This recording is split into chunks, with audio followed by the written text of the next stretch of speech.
Hi అందరికి. ఇప్పుడు మనం ఎక్కడున్నామో తెలుసా? కృష్ణుడి జన్మస్థలమైన ద్వారకాలో.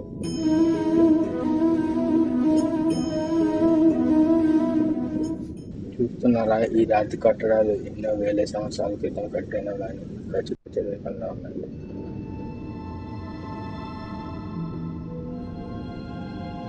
ఈ సింహాన్ని చూడండి, ఎంత అద్భుతంగా ఉంది.